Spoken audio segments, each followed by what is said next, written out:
Welcome to the F Word, and if you're hungry, you've come to the right place. I'm cooking for 60 diners in the F Word restaurant, but every recipe is something you can cook at home this weekend. They're simple, they're seasonal, and they're very, very tasty. On the menu tonight, for our main course, venison with chocolate sauce. Bambi's never tasted so good. I've got 2 new trainees to put through the mill. Can they stand the pressure? 1 minute, Yeah, chef. make this one the best one, sweetheart, yes? I will. Yes, Otherwise, chef. you're taking an early shower. Yes, chef. And Giles, Corin and I talk man to man. I will admit, between you and I, yes, I do have a low sperm count.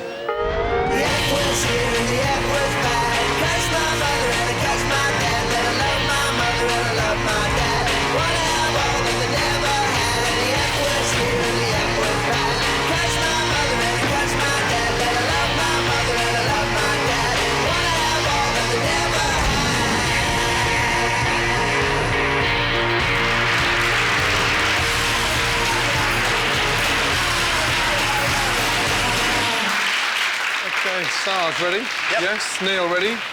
Okay, let's go. First order. 6 covers table 15, 6 pasta, yes? 6 tagliatelle, 6 venison, 6 puddings. Yes, chef. Let's go. Russell, move your arse, yes? Yes, chef. This is not Blackpool Pier now, big boy. Let's go, yes? Yes, chef. After 6, 4 more. Right. Come on.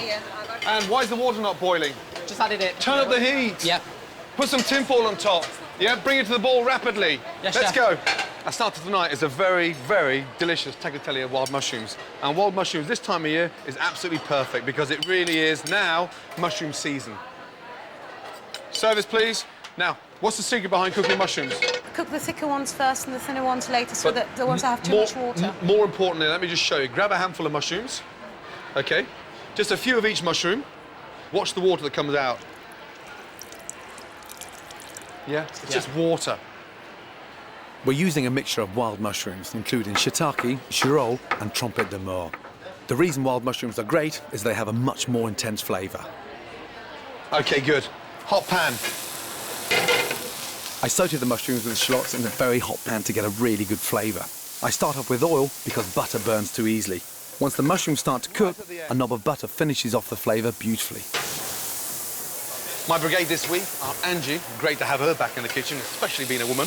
This week, Angie's joined by Neil, a wee Scot in the corner, but a big talent.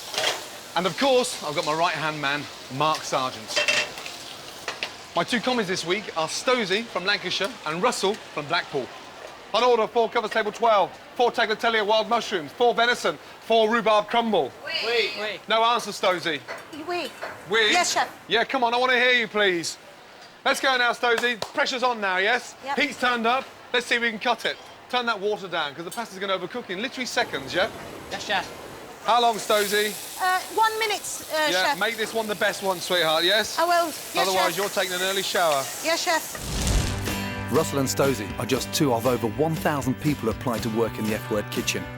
I put the best 100 through a weekend of tests and challenges to find the 12 who would make it to the restaurant. That looks like it's just come out of a dishwasher. Each week, 2 trainees compete head-to-head for a chance to win a job in one of my kitchens. Stop what you're doing. Everybody, hello, stop what you're doing. Each week, someone has to go home. You're going home, and you'll stay. Thank you. You are staying. Clear down. Yes, sweep the floor, but try to do it with some cling film over your mouth. Yeah? Gordon, Off you go. I love you today. Tonight in the kitchen, it's Stosey. I think it tastes quite nice. She's a chef of 14 years who's never worked as part of a team. I love seeing customers or people that eat my food who seem to think it did the right thing, it hit the right spot. And joining her is Russell, a catering student from Blackpool whose parents run a Chinese takeaway. Good taste. That's actually bloody delicious. I've definitely got a lot to learn, and that's the whole reason why I've come to this competition, is because I want to learn from the best people. You tasted it? Yes, chef. Yeah, and? I think it's OK, chef. Pasta's overcooked. Stop. Right. Taste it. If you don't know that now, you shouldn't be Right. in a kitchen. You know that. Right, chef. Pasta's like glue. It's Right. not even. It's got no bite to it. It's lost its. It's greasy. It's Yes, not chef. good. Start again. Yeah. Start again. Take the mushrooms out. 4 more tagliatelle. Come on, Russell, please. The pasta goes in at the last minute. Even from the heat of the mushrooms helps to cook the pasta even more. So it should be dipped in there. Your hand should leave the basket, in, out, into the mushrooms. Yes, chef. I know not everyone has time, but pasta dough is really easy to make. Just combine flour, eggs and olive oil in a food processor. Remove and knead for about 2 to 3 minutes until the dough is smooth and elastic. Wrap in cling film and chill for at least half an hour. The secret behind making good pasta is not allowing it to dry out, so you have to really move your arse. Right, Stosey and Russell, let's go. First thing we have is a nice floured table. Roll the pasta just to take a little bit of the sort of weight off the pasta machine. So we just get it a little bit thin, so it starts to go through the machine, OK? And let the machine do the work. Every time it goes through the machine, it goes down a number. Yeah?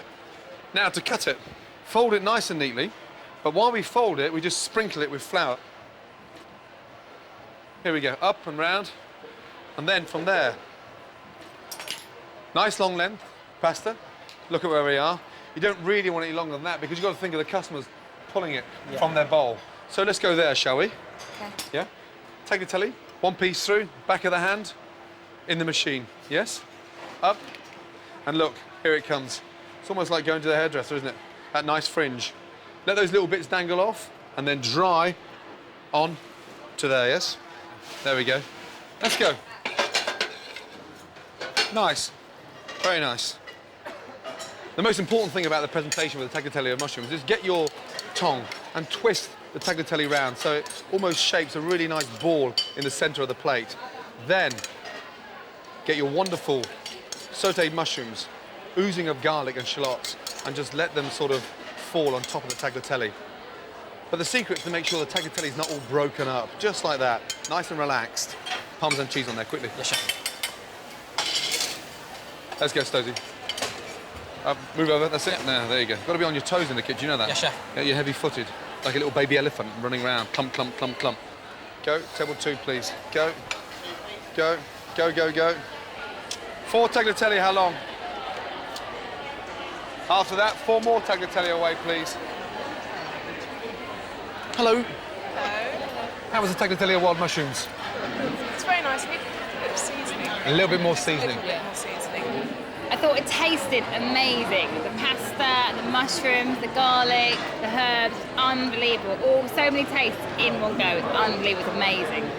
Very nice. I wouldn't attempt it myself, but it was very good. Nothing was overpowering, but you could taste every individual ingredient. It was really beautiful. We're going to start cooking now, guys, yes? Clean out that pan, yes? Welcome back to the F Word, the food show that's good enough to eat. Next up is the roasted venison on a bed of creamy cabbage with a red wine sauce, finished with bitter chocolate. OK, Stosey, you understand what's going on, yes? Chef, yeah. Yeah, you've got 4 in, Yes. plus 6 is 10. Yes. Now I want 5. Yeah, One of those 5 is for the food critic. Good Yes, girl, chef. let's go. Get rid of the fat in there, please, yeah? Yeah. Let's go, in the oven. Venison's not just for posh people like Giles. You can buy it in supermarkets, so go on, try it at home.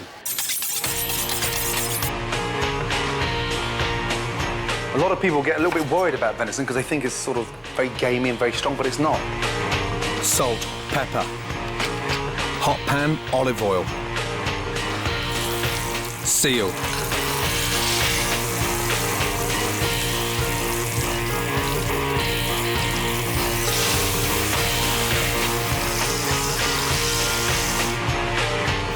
butter, baste,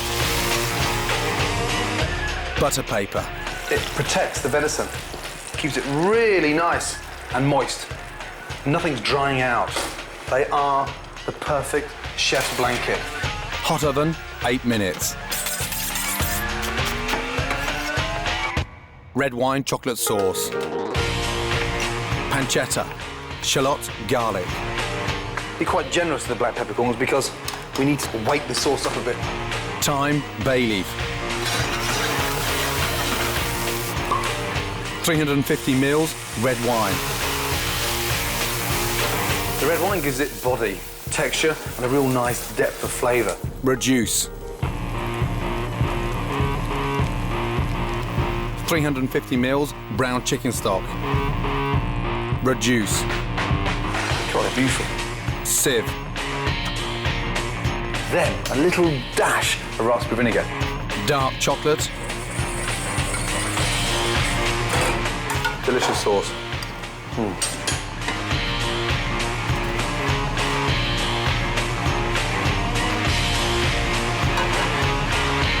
Don't slice it too thin. Slightly pink in the centre. Loin of venison with red wine chocolate sauce. Done. The combination of chocolate and red wine may sound a little bit weird, but they really do go well together. And it's very rich, so you don't need a lot of it.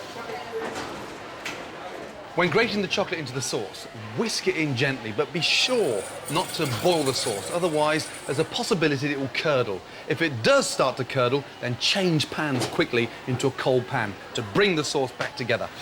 OK, with the venison, we're going to serve a cream cabbage, yes? Yes. OK, so it's cabbage with celeriac, carrots, and pancetta. And the celeriac gives it a little bit of sort of, it makes it sort of taste almost like the garden. You know, it's a root vegetable, it's grown underneath, it doesn't see any sort of daylight, so it's all underground, so the flavour is extraordinary, yeah? OK? The vegetables and pancetta need brisk frying for 4 to 5 minutes before adding the cream. And we go around the outside of the pan, OK, all the way around. So by the time it hits the centre, yeah, it's all nice and thick. That is a dish on its own, let alone the venison to go on top. Into your bowl. Creamy winter cabbage with celeriac. OK? Good. OK, Angie. 6 venison here. Stosey, 6 on there, please, yes? After that, you follow by 4, yes? Sauce, please. That's nicely cooked there, Ange. Nice and pink. Sauce, please. Come on, Russell. Automatic now. Come on. Think about it. Come on. Go, please. That 6 you just sent there were the best. Come on, let's go. Yes?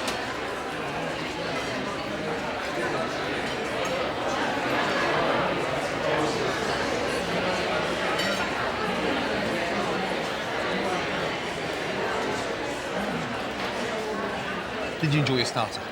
Wasn't bad, wasn't bad. It was lovely. Cold plates, though. Someone's got to be fired in there. If it cooled down a little bit, I like it piping hot would have been nicer, but yeah. So how's the campaign going to get women in the kitchen? Campaign's going fantastically well. Good, good. To the extent that 2,000 women applied for my help, but there was one woman who stood out from the rest. She didn't even know where the kitchen was.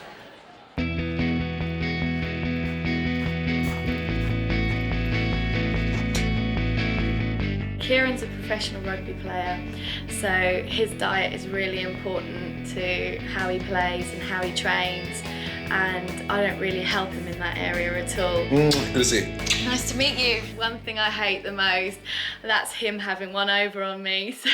And the cooking thing is the only thing he's got on me at the moment, so if I can match him in that area, we're going to be pretty equal. Now you look immaculate, manicured and sort of almost like you've never broken sweat. You're probably right. The fingers are soft, nails are just immaculate. Yeah? Yeah. Tell me, why can't you cook? Everything seems to go wrong for me when I cook. I either undercook things, overcook things, get all the timings wrong. Just nothing ever seems to work out for me in the kitchen. She's cooked 1 or 2 meals. And worst disaster? Worst disaster, putting one of her friends in hospital. I poisoned my best friend. You poisoned your mate? I did, by giving her uncooked chicken, and she spent 2 days in hospital. Oh, my goodness me. So today, we've got all the rugby players coming around for lunch. I'm trying to think of something that is simple, Yeah. sophisticated, and something that can sort of serve a large table. Okay. Yeah? And something that can help get your confidence going in the right direction. And it is just a good old-fashioned fish pie. Oh, my God. I've never, ever touched raw fish. There you go, nice handful of prawns. What do they feel like? Disgusting! God, dear, oh dear. See, what I'm trying to do is get you dirty. I'm dirty enough. Right, there you go. All I want you to do is just take the salmon, cut it in half, watch your fingers there, Right. into nice big long lines, and then from there, and that's a dice. I hate it if Kieran's like better at something than I am. So, That's quite healthy, that, the fact that it's competitive, you know that? definitely. He would be so surprised if he came home from training and there was a stunning meal sitting on the table. That's fish stock.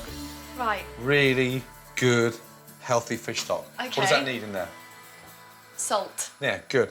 Let's put half of it in there. Okay. Give it a little stir.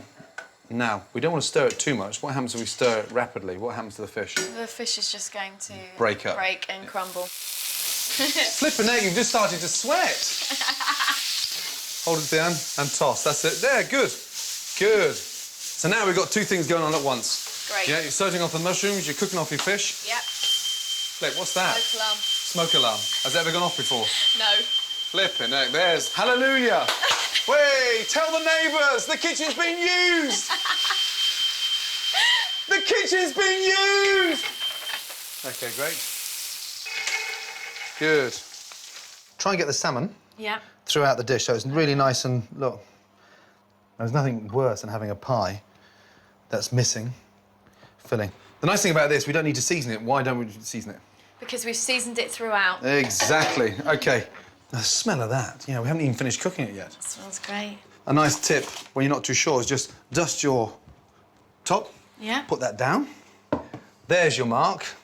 Yeah, it's almost like creating a little football pitch. Look, there you go. Now you know what size to roll to. And if you want the width, one there, there you go. That's where you've got to stick with it. Bit further up, because you'll be short. There, right there. Good. Look at the colour of those fingernails. Oh, God. what happened? There's flour, there's salt, there's salmon, there's monkfish, there's cod, there's peas, there's onions, there's parsley, there's stock in there. OK, lights on, and hopefully they're going to rise. Just turn that up a little bit. They're here. When was the last time you had 10 big dudes like that sat at the table? I've never had that many people sat around my table. Be careful not to destroy the pastry. Okay. I'll leave that one in there cooling down. Okay. Stacey's fish pie. This one's for you, Dawes. Kieran, happy? Very happy. Stace, happy? I'm really happy. Do you remember we said about the competitive streak earlier? Yes. I think I've matched him. Highly competitive. Cheers. Wasps. I mean, sorry, no. Hi, guys. Good to see you. Nice to see you. Good to see you. Have you done anything? I have. You have changed my life. Oh, no. No. Oh, babe. Huh? What have you cooked? I've cooked a roast dinner, Serious? chicken pie. Chicken pie as well as a roast lunch? Kira's pretty chuffed, to be honest. Serious? Yeah. Good or...? Yeah, brilliant. It's brilliant. She now thinks that cooking's not just a household chore, it's kind of like she enjoys it, so happy all right. Guys, it's really important, OK, that hopefully you'll go back to your kitchen, you go back to your kitchen, and you'll go back to yours and do some cooking, surely. I was hoping you'd go and see my girl and give her a few lessons as well. You want me to go around and see your lady and help her go... Cooking. I think you should do some cooking for her, no? Yes. You know, I'm really pleased the fact that you've got the confidence back, you're cooking, and you feel really comfortable with it. That's so important. I'm just more confident in the kitchen. That's great. When's the next England match coming up?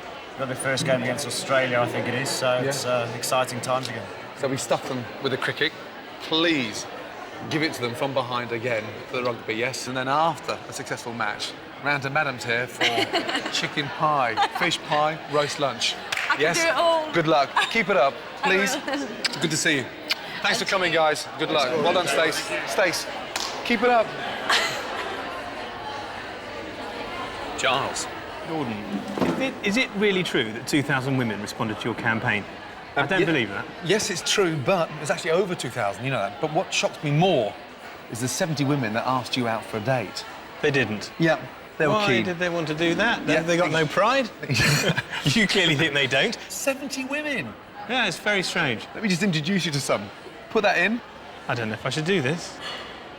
Hi Giles, my name's Nikki. I'm 28 years old and a classical pianist. I'm looking for someone who's creative, with zest for life. If I could cook for you, it'd be roasted fillet of beef with porcini and loads of herbs wrapped in Parma ham. And we'd finish with a rich dark chocolate cake with raspberry coulis, fresh mint, and only one spoon because we'd be sharing. Giles, my name's Sam. I'm 38. I'm a director of sales for a hotel consultancy Mrs. Robinson. company.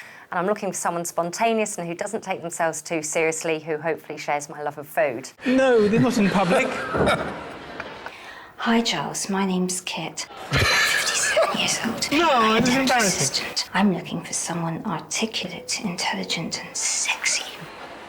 This isn't what I signed up for. I thought it was a classy food show. If I were to cook for you, it would probably be my very special smoked fish pie with a rich, creamy, buttery sauce. There were only 3 of them, though, weren't there? Weren't 70. Can I see the other 67? Not that there was anything, because they were really lovely. Now, you've clearly been a big hit with the women watching. Are you sure your sperm count's up to it? Are you taking the piss? Well, I wasn't sure, which is why I went to have it tested. Chefs have a genuine reason to having a low sperm count. Why? Are they... Where you stand in the kitchen, you're very close to the stove, and the heat that's generated from the stove is not good for the old testes. My word, it cooks them. So have you got a low sperm count? I will admit, between you and I, yes, I do have a low sperm count. He's got a low sperm count. However... He may have a lot of restaurants, but he got no sperm. It's fired 3 times and worked 4. This week I've been worrying about my sperm count. As everybody knows, sperm counts are down due to diet, due to environment, due to all sorts of things. Men are seeking fertility treatment more often than women. Men are in all sorts of trouble all over the Western world, emasculated, depressed, doomed. What can we do about it? As a food person, I want to know, can I change the way I eat to improve my sperm count and give me a better chance of creating future generations? To find this out, I'm going to go head-to-head in a challenge for manliness with Gordon. And Gordon is a hamster. Now, according to recent statistics, this hamster, on average, is likely to have a higher sperm count than me, pound for pound, or more likely ounce for ounce, or fluid ounce for fluid ounce. What I want to find out is if I change my diet radically, and Gordon is free to change his, can I boost my sperm count and beat him in a test of virility? I think Giles has set himself an enormous task. Hamsters' testicles are about a quarter of their body size, and they produce far more sperm than the average man these days. Men over the last 50 years, men's sperm count has dropped dramatically. So, for my money, I'm on the hamster. Right, so it's the moment of truth now. It's the fertility clinic. I'm going to make my deposit, and then this specialist is going to tell me what lies in future for me. A sticky version of palm reading, basically. Right, thank you. Gosh, I do hope I can deliver under all this pressure.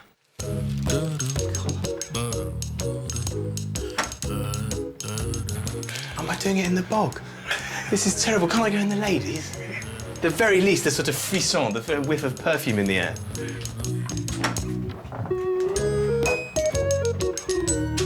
Well, I don't really know what I was worrying about there. It's the old magic is still there. Hi, Giles. I've got the results. 8 out of 10, but they could be 10 out of 10. Oh, really? Yeah. Count 64 million, so that is really, really good. In terms of motility, very, very good. Vitality, 73%. That's like an egg, 73%, isn't it? Now, the one area that is okay but not brilliant, which is borderline, is morphology. And what the morphology shows is the shape and the structure of the sperm, okay? And yours is 14, which is borderline, which means it's on the lower side. Borderline? Borderline. That little hamster is not going to get the better of me. So next week I'm going to be in the studio with Zita, finding out what I can cook up to improve my sperm count. You will die childless, my friend. I will father generations. That's more than I ever needed to know about Giles Corran's tadpoles.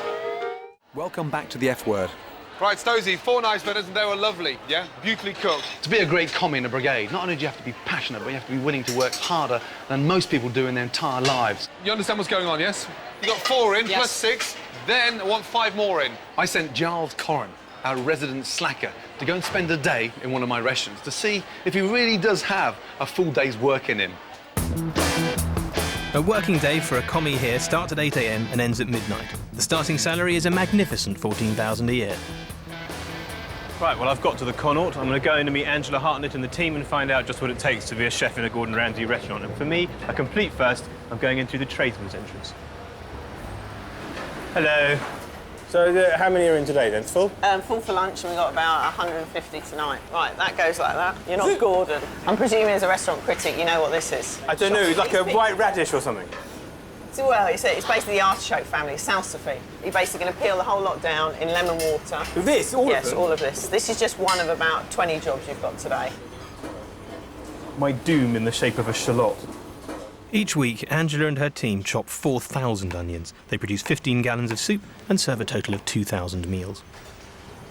I feel joyous that Giles is in the kitchen, because it's sort of a little revenge on critics. You know, they'll suddenly realise how hard it is and how tough it is, and They can sit up there and go, yeah, it's easy, they haven't done this, they haven't done that, but actually come in the kitchen and do it. You know, do a full day's graft, you know, with the pressures that you have to do day to day, and then tell me that we're not infallible, we're not the Pope, for crying out loud.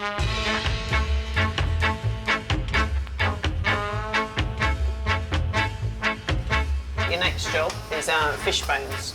Like Really? I said, it's all the Fish bones? You're going to I have to say, these fish look the way that I feel. Get rid of all the gills and take out the gut. The Connaught serves 500 portions of fish a week. That's 1,000 eyes some terrible bloodthirsty sod has to gouge out. This is so just. I'm never going to eat in a restaurant again. I'll be a film critic. We basically put him on rolling croissants because if you can't manage fish, you should be able to manage that at least. What does it mean to be working for such a high-profile chef? You know, everybody wants to know what you're up to. Whenever you meet your friends, your family, they're talking about what's going on. Then I'll learn as much as I possibly can. In order to, in the future, do what? To have a nice little restaurant or country house, something like that in York. I've been peeling onions now for what feels like days, and I got to tell you, it's not the hardest job I've ever had, but I'm losing the will to live.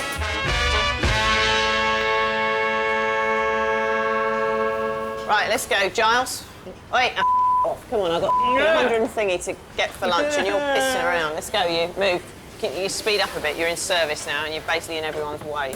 2 duck, a lamb and a venison, yeah? After that, we come back to 29. Lamb de jour, cod and a monkfish, yeah? Drain off the fat, so basically go around there, get a chinois, drain it off. He's quite appalling. I think, you know, he's very slow, you know, he's not methodical, he doesn't work tidy, so you've got to be honest, really, you know. If he'd done a trial today, he wouldn't have got a job.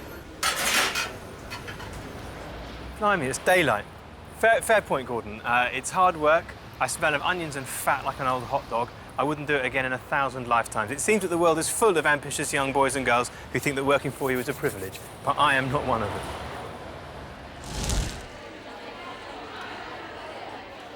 OK. First of all, I can't believe you fell asleep in Angela's kitchen. Never seen that before in my life. If a man needs a kip, a man needs a kip. In my life, when I want to sleep, when I'm tired, I go to sleep. Not in a kitchen, Giles. Well, I didn't ask to go in that stupid kitchen. It was your idea. You were trying to prove a point that I couldn't hack it. I had a kip, and I wanted you to do a full day's work, that's all. Just get in there and sweat and graft and understand. If I wanted to do a full day's work, I'd get a proper job, wouldn't I? Serious? Did you enjoy it? I enjoyed it in a way. I tried to enjoy it. I tried to whistle while I worked, and Angela was going, "Who's whistling? Stop whistling." I mean, what kind of a workplace is that? It's like a prison. So Stowes and Russell back there, OK, are busting their nuts on. Yeah. Do you understand exactly what they're going through now? I certainly do. If one of them had learnt the principle of heating up a plate, it might have even been more. Oh, you're never happy, are you? But I can make sure the plates are in the oven. Yeah, back in the kitchen. Oh. Back in your box. Right.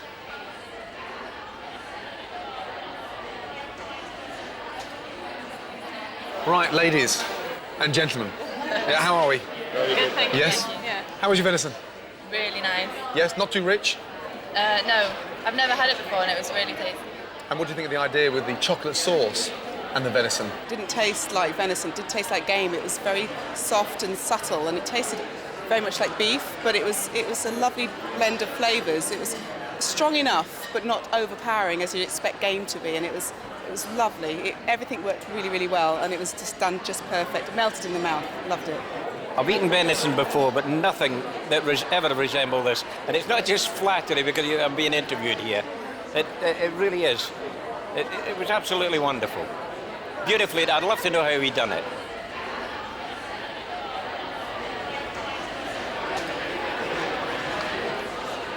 Now it's time for pudding. Each week on the F Word, a guest tries to beat me with their recipe for a pudding. Today it's Christopher Parker with his rhubarb crumble. If he beats me, his dish will be served to the F Word diners. I think my rhubarb crumble will beat Gordon's because it's just going to be simple. It's going to be a nice traditional recipe that my nan's cooked for years, my mum's cooked for years, I've cooked for years, and I'm really good at. And people like that. People don't like stuff too fancy. We have a bit of custard on the top. Great. Right, Christopher, how are you? Very well. Yes? Good. Now, what's the secret behind the crumble? You must have one ingredient up your sleeve that's going to sort of help make it taste better. Demerara sugar to make it crunchy. Yes. Caster sugar to make it sweet. Chilled bowl. Yep. So that the butter doesn't melt too much. OK. Very technical there with the old hands. You look a little bit like Gary Rose, that Thanks. orangutan. This is a very straightforward rhubarb crumble, except we're going to saute the rhubarb off in some fresh vanilla, finish it a little bit of butter, and then just slightly sprinkle it with sugar so it makes a bit of a caramel. And what are you putting on top of your crumble, Chris? I think I'm going to go for an old favourite that everyone likes. Custard. What are you putting on? I'm just going to serve it with some mascarpone, lemon mascarpone. Lemon mascarpone? Yes, just something a little bit sort of, I suppose, not as rich as custard, but something a little bit lighter. I don't think my nan's going to like yours, you know.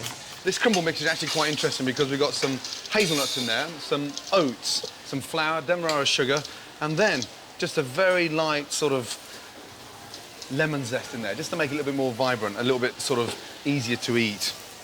One of the tricks of my nan is to keep everything cold. So keep your fingertips cold before you knead the butter, and also the bowl has to be chilled. But then it can get moist, so if you wipe it with a tea towel, then it's not moist. Then the butter doesn't kind of go into a paste. You can still keep it into a crumble, because sometimes if things are warm, then it gets a bit too soppy. This is a pickled ginger, and this ginger here is more associated when you're eating sushi, but it's actually quite sort of light in pickle, and it's got rid of that sort of rawness, and it's not so sweet. Chris? Yeah? It's burning. Oh, yeah. Can we get some more rhubarb, please? And Chris, something we always remember in a kitchen. Yeah? When it's brown, it's cooked. When it's black, it's... The hobs are like industrial hobs. They're too hot. Now it's the hob now, yeah? Nothing to do with Nana, nothing to do with your lack of concentration. Now it's the hob. Well, it's your fault. You keep talking. What was the food like in EastEnders in that cafe? Oh, it was awful. Was it really? It was awful, yeah. Who was the chef? Well, the props guys used to cook the food. Oh, really? And to all their credit, they were quite good, but obviously, if they cooked it like half an hour before, it could be cold. Yeah. I'm just going to put the final topping on top of the rhubarb. And it's actually quite interesting because the oats absorb more of the juice than it would be if it was just sort of flour and butter.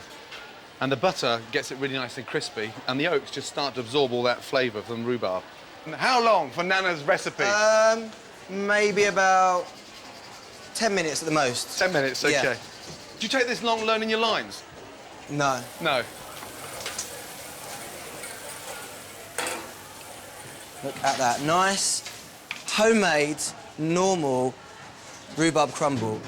Bring it over. I always like to compare them just before they go in the oven. OK, well, let's put them together. It's a bit of a chef's thing. Now. Yours looks like birdseed. OK. Or cat litter. Cat litter. Thank you. I think mine looks nice, you know, old-fashioned. You know that? You haven't tasted it yet you're slagging it off. Chris. Well, I know. But I think mine's going to taste better anyway, because yours got all odd ingredients in it. Right, ready? Yeah. Here we go, big boy. Oh, good luck, by the way. Can I have the top shelf? You can have whatever shelf you wish. I'd like to wish you the best. No, it's just a luck thing, and yours looks awful.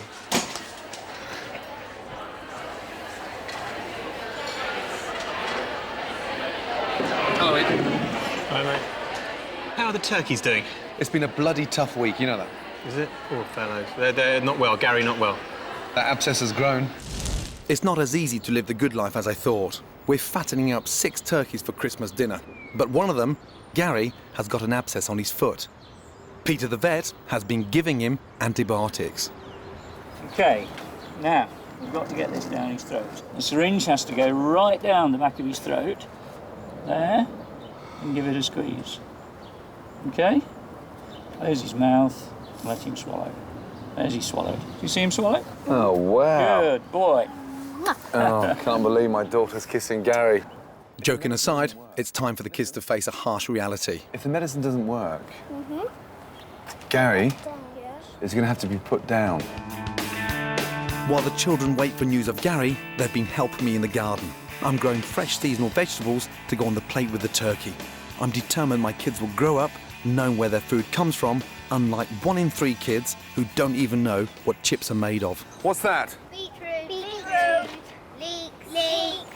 Black cabbage. No, in Italian. No, cavernero. Cavernero. Right, let's start again then. Let's start again. What's this one? Beetroot. What's that one? Leeks. Cavernero. Cavernero. One more time. Cavernero. OK, this one. Calicao. But the missus isn't as happy with the farm. It's wet, it's muddy, the turkeys have begun to smell a bit, even though they're regularly cleaned out, and the kids just get caked in everything, and it's not great. They're shitting everywhere. Garden's an absolute mess. I have to say, I think the honeymoon period is over. It stinks. How can I get rid of that smell? Probably what would be a good idea to try is if we spread straw on this area for now and keep it dry. Yeah. It'll enable the birds to walk about on dry ground. What about put them out into the garden and let them spread their wings a bit? I think it's much better that these birds are allowed out and give them some freedom, let them have a walk around. Don't tell Mummy, OK, please? Mummy saw! Oh, no. I told you. So what's the latest on bird flu? There are no directives from DEFRA, the people who organise all of this, at the moment, because we don't have bird flu here, so free-range birds are quite happy to be out. There's no problem there. So you're more than confident that we'll still have free-range turkeys on the table on the 25th of December? Yes, absolutely. There'll be free-range birds in the supermarkets for Christmas, unless the situation gets any worse.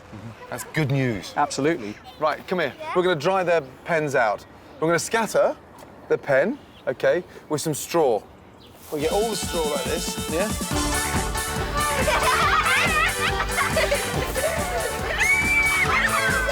Oh, come here. Listen. Megan, no.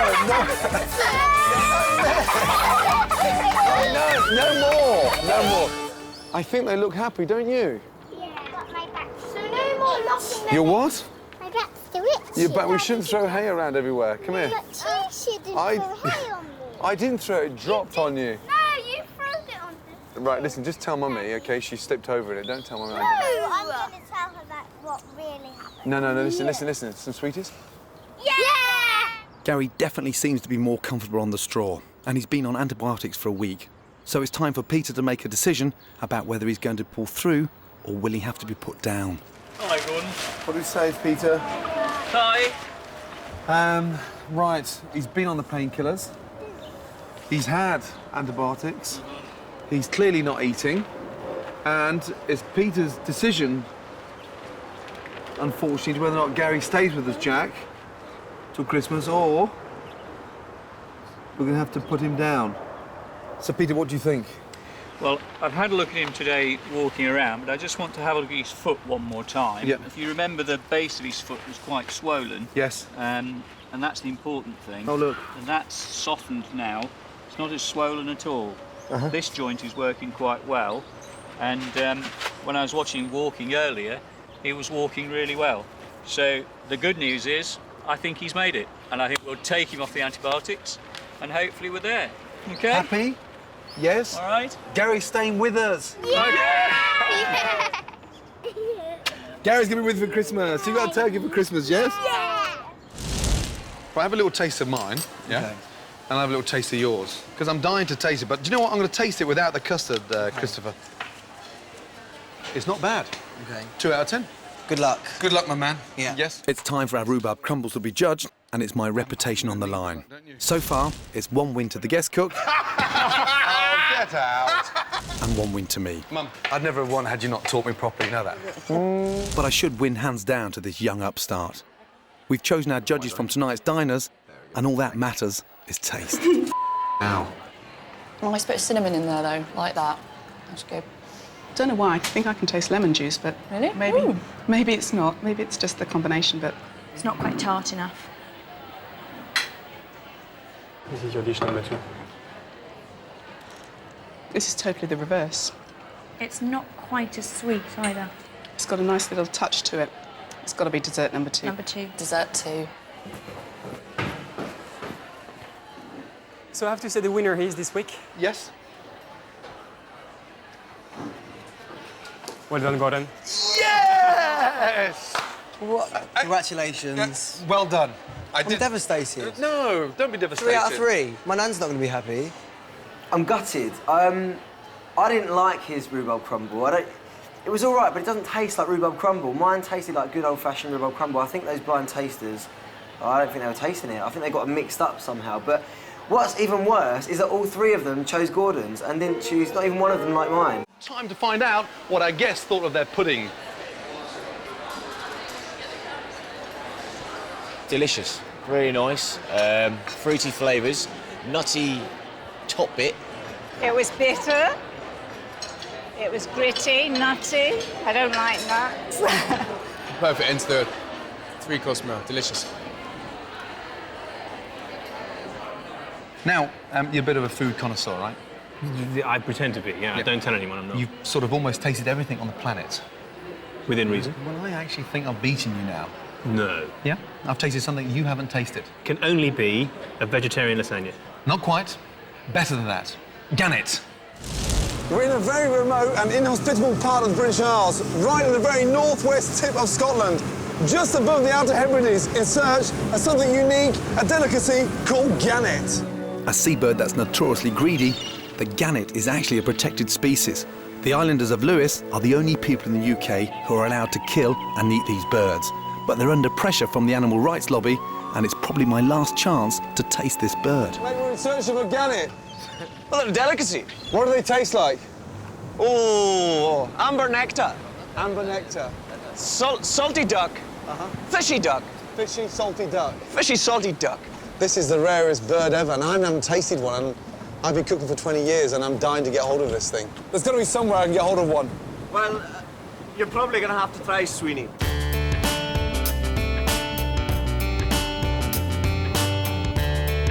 Hi, Gordon. Yes. Hi, I'm Sweeney. Sweeney? I understand you're looking for some cougar. It's illegal to buy or sell gannet, or googa as it's known locally.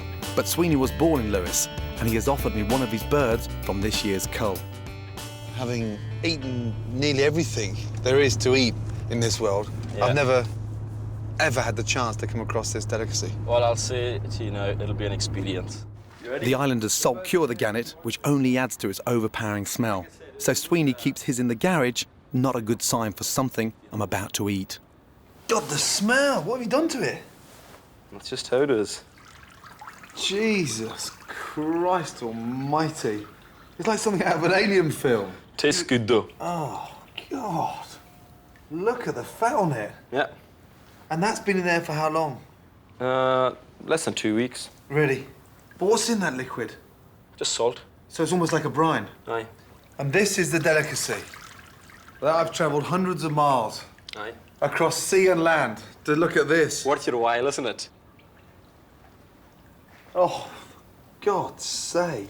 Sweeney's no cook, so he sends me off to find someone whose traditional gannet recipe has been handed down for generations. Go find Marianne. That's for you. For me? Because apparently you know exactly what to do. So you're going to quarter it first? Yes. It doesn't look very appetising. Traditionally, this was cooked as well, but I take this off. The feet. 1, 2, 3, 4. There we go. And that's it? You boil it for an hour and 20 minutes to an hour and a half. No salt, no pepper? No salt, no pepper, no nothing. Just pure unadulterated water. Sneak a bay leaf in there or something. Put a No, sprig of thyme not in a there. hope. Not a hope. Not a hope. The thought of somebody doing something like putting a wine sauce or something like that and think, oh my God, you know. The cooking smell is rank. Bloody hell. That's worse than rotten eggs, Dan. No, it's not at all. How long does that linger for? That, I mean, can you To tell? tomorrow, anyway. To tomorrow. And let's see if this thing's cooked. There we are, it is. Wow. Now smell that. It doesn't smell as strong now as it did when it first started See? cooking. Told you. Fascinating. Yes, see that? Having seen how it's cooked, I'm dreading eating it.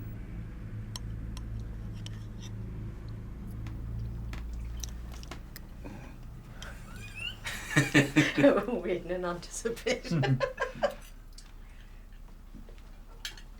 That's incredible. It's, See? it's so fishy. Mm-hmm. I mean, it's absolutely incredible. It's a cross between a sort of tuna stroke mackerel and venison. and with a meaty flavour. God, it's quite refreshing. I didn't think it would be that tasty. You know that? He told you. So there you go. The meat is delicious. I'm not that keen on the fat. No, It's quite. no, the fat's an acquired taste. Yeah, that's quite sort of. I'd much prefer rendering it down and using it for heating my stove.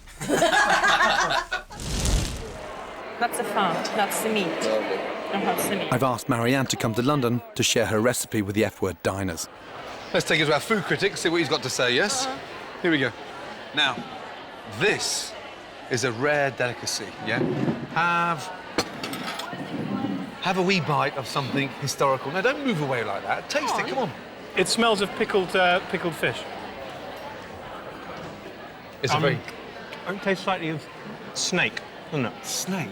Taste a bit of this one here. No, because that's a joke. Listen, isn't it? What is it's that? not a joke. For What's that? God's sake, man, stop being paranoid. Have a taste. What is it? The skin of the gannet. God almighty. can't be worse than a raw kebab, for God's sake. That is a delicacy. That's like sucking the pus out of a boil. Come on. I'm so sorry about my friend being so rude. I'm so sorry. I'm not a very sophisticated... It's better than the venison. Jean-Baptiste, you're very cool and suave and sophisticated. Get your mouth around some Gannet, Go young on. man. Yeah, get some decent... Just a wee bit. ...bird inside you. And a bit of this one as well. No, you got to eat together. You see, no, come his on. whole thing is about being suave. Mine isn't, so he could be in trouble. Yeah, it's called brill cream. Come on. Did you take that out? No, open your hand up there. No, put it on the floor. No, that's terrible. You spat out a Gannet. It's awful. You eat andouillette, the inside of intestines in your... But andouillette tastes of poo, whereas this doesn't taste quite that nice. Thank you for joining me in the F-Word restaurant. I hope you enjoyed the meal. If you'd like to come and eat here or join my campaign, then follow the F-Word website. Thank you, good night, and see you next week. Stosey and Russell. Yep. If you had to mark yourself out of 10, what would you give yourself? About 4 or 5, to be honest. 4 or 5. Stosey, if you had to mark yourself out of 10, what would you give yourself? 4 or 5, pretty much. Yeah? Yeah. So the person I'd like to keep in the brigade is Russell. Stosey, you're going home, but you did very well. Thank you. Thank you. It was all very exciting, so I've taken that back with me. Cheers, Gordon. It's just, I'm speechless, really. I'm very, very happy. I don't think I'm going to sleep tonight.